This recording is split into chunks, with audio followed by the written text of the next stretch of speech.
A cat doesn't need Netflix to stare at a wall for 3 hours. They don't scroll through their phone when the wall gets boring. They don't check their notifications, refresh their feed, or panic when the silence stretches longer than 17 seconds. They just look. This isn't stupidity. This isn't simple-mindedness. This is a form of attention we've traded away for the constant dopamine drip of novelty. While we're busy consuming content, refreshing feeds, filling every moment with stimulation, the cat is busy with something we've forgotten how to do: deep looking.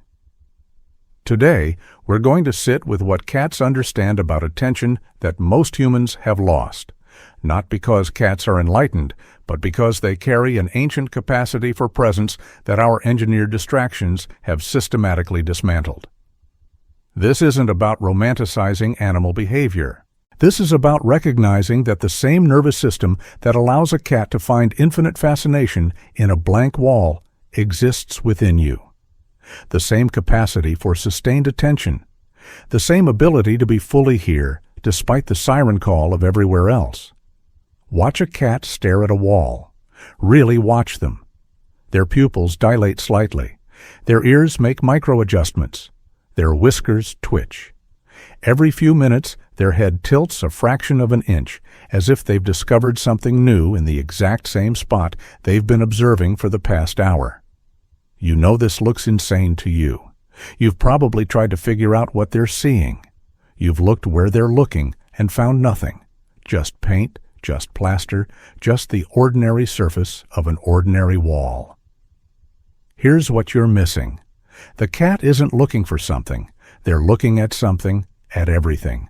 At the way light moves across texture, at the microscopic shadow cast by a nearly invisible imperfection, at the whole universe contained in 12 inches of drywall. You've forgotten how to do this. Your attention has been fractured into 1,000 pieces, scattered across apps and tabs and notifications, and you've started to believe this is normal, that this is just how minds work. But here's the thing. Your mind didn't evolve for this. Your nervous system didn't develop over millions of years to process 40 different streams of information simultaneously while never fully attending to any of them.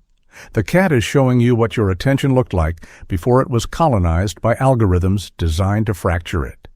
Let's talk about what's actually happening in your brain when you can't sit still for 5 minutes without reaching for your phone.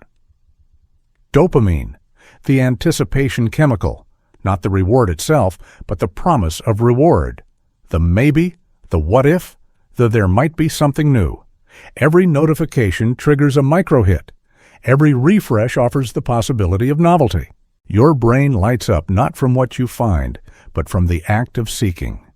You've become a rat in a Skinner box, pressing the lever over and over, not because the pellets are so great, but because the pressing itself has become the compulsion. The cat staring at the wall has no such compulsion. They're not seeking. They're not scrolling through different walls, hoping the next one will be more interesting. They're not comparing this wall to other walls or reading reviews about which walls are worth staring at. They've found something, and they're giving it their complete attention. Not because they're forcing themselves, not because they're practicing mindfulness, but because their attention hasn't been systematically hijacked by profit-seeking technology. This is the first thing to understand. Your inability to be bored isn't a personal failing. It's an engineered outcome. Billions of dollars and thousands of the world's smartest engineers have worked to make sure you can never simply sit with a wall.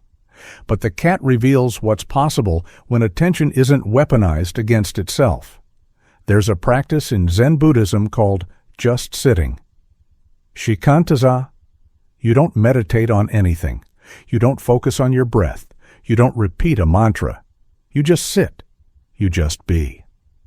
The cat staring at the wall is doing this, but with eyes open. Call it just looking. What happens when you look at something, really look, with the kind of sustained attention the cat brings to the wall, is extraordinary. The thing begins to reveal itself, not because it changes, but because your perception deepens. You start noticing what you couldn't see when you were skimming, scrolling, consuming. You see texture where you saw flatness. You see movement where you saw stillness. You see complexity where you saw simplicity. The wall stops being a wall and becomes a universe of detail, each detail containing more detail, fractally infinite if you're patient enough to keep looking. This is what we've lost in our dopamine-addicted dash from stimulus to stimulus. The capacity for depth, the ability to be with something long enough for it to open up and show you what it actually is, rather than what you assumed it was in the first 3 seconds. The cat isn't looking at a wall. The cat is looking into the wall. Through the wall. They're accessing something that exists not in the object, but in the quality of attention brought to it. You used to know how to do this. When you were a child, you could stare at a patch of carpet for 20 minutes and find continents in the fibers. You could watch dust motes in sunlight like they were a meteor shower. You could be absolutely absorbed in the grain of a wooden table. Then you grew up. You got a smartphone. You learned that boredom was the enemy, that empty moments were wasted moments, that attention should always be moving, seeking, consuming. The cat never learned this lie. Here's the question that terrifies most people. What happens if I just sit here and do nothing? You know the answer already. You feel it. That rising panic, that restlessness, that feeling like you're going to crawl out of your skin if you don't check something, do something, consume something. This isn't boredom. This is withdrawal. Your brain has been conditioned to expect constant novelty, constant stimulation, constant dopamine hits. When you remove the supply, you experience the symptoms of any addiction: anxiety, restlessness, the desperate need for just one more hit. The cat doesn't experience this. They can sit with what is. They don't need the wall to do anything different. They don't need it to entertain them or validate them or give them something to post about. They're content, actually content, to simply observe. This contentment isn't resignation or defeat. It's not settling or giving up. It's the opposite. It's the kind of deep satisfaction that comes from full presence, from being so completely here that there's nowhere else you need to be, nothing else you need to be doing. You remember this feeling. Vaguely? From childhood, maybe. From a moment on vacation when you left your phone in the hotel.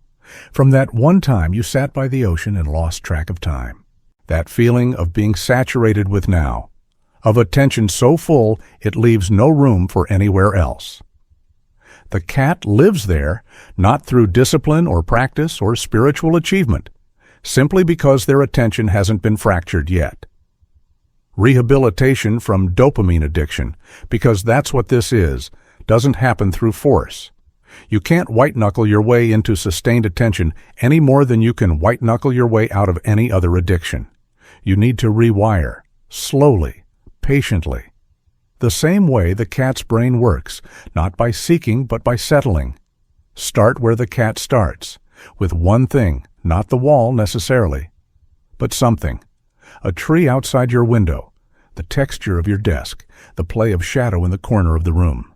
Give it 5 minutes, just 5 minutes of looking without doing anything else.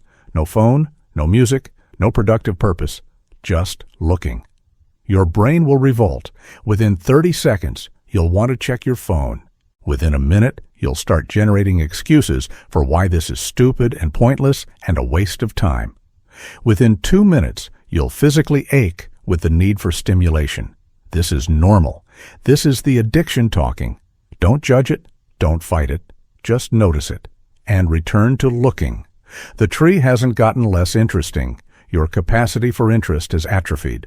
The way you rebuild it is the same way you rebuild any atrophied muscle. Slowly, consistently, without expecting immediate results. Watch the cat. They don't get frustrated when the wall doesn't do anything exciting.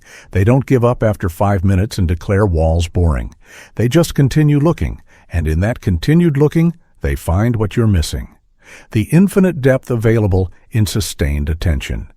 Here's what the cat knows that you've forgotten. There is no mundane. There is only shallow looking and deep looking. When you glance at the wall and see just a wall, you're right. That's all you see, but you're wrong to think that's all there is.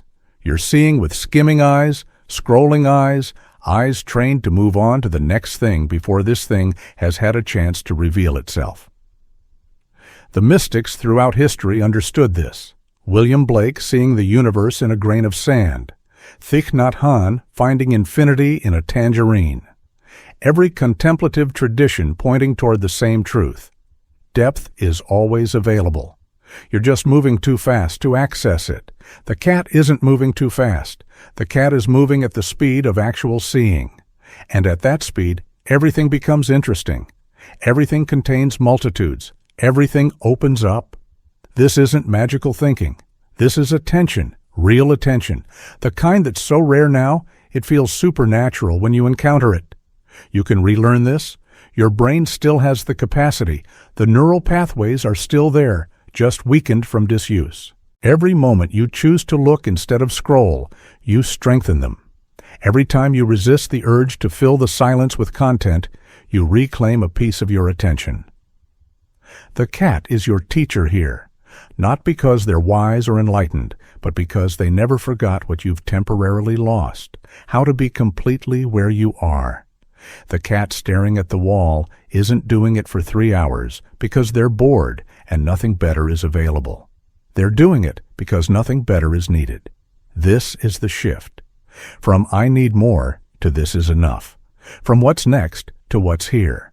From the exhausting treadmill of novelty seeking to the deep rest of sustained presence. You think you're avoiding boredom with your constant stimulation. You're not. You're avoiding depth. You're avoiding the discomfort of actually being with yourself, with reality, with what is, without the numbing buffer of distraction. The cat doesn't need that buffer. They can sit with what is. They can be bored, if bored is even the right word, without it being a problem that needs solving. This is the practice. To return to the wall. To return to now. To return to the one thing in front of you and give it the gift of your complete attention, not because it deserves it, but because you deserve the experience of being undivided. Your attention is the most valuable thing you own. Not your time, not your money, not your skills. Your attention. The quality of your attention determines the quality of your life. And right now, your attention is being sold to the highest bidder, fragmented into 1,000,000 pieces, engineered to never rest. The cat shows you another way, not a better way necessarily, not a more productive way, but a more whole way. A way that doesn't leave you exhausted by all the consuming, empty from all the filling, somehow bored despite being constantly entertained. The cat doesn't need a reason to stare at the wall. They don't need to justify it or make it productive or turn it into content. They're not building a personal brand or optimizing their consciousness or doing research for a blog post about staring at walls. They're just looking, completely, fully, without agenda or purpose beyond the looking itself. You can do this, right now. You can put down your phone. You can find your wall, literally or metaphorically. You can practice the radical act of giving one thing your complete attention for longer than the algorithm thinks you're capable of. It won't be easy at first. Your brain will scream. Your hands will itch for the phone. You'll convince yourself this is pointless, that you have better things to do, that there's nothing to see here. But if you stay, if you sit with the discomfort and keep looking, something will shift. Not in the wall. In you. Your attention will deepen, your perception will sharpen, the frantic seeking will quiet, and you'll start to see what the cat sees, that everything, given enough attention, contains everything. This is the gift, to be so completely here that here becomes enough, to be so fully present that presence becomes its own reward. To reclaim your attention from the systems that have colonized it and remember what it feels like to simply look, really look, the way you once did, the way the cat still does. The wall is waiting. It's been waiting this whole time. Not for you to find something special in it, but for you to bring something special to it, the quality of attention that transforms the ordinary into the infinite. Where will you choose to look?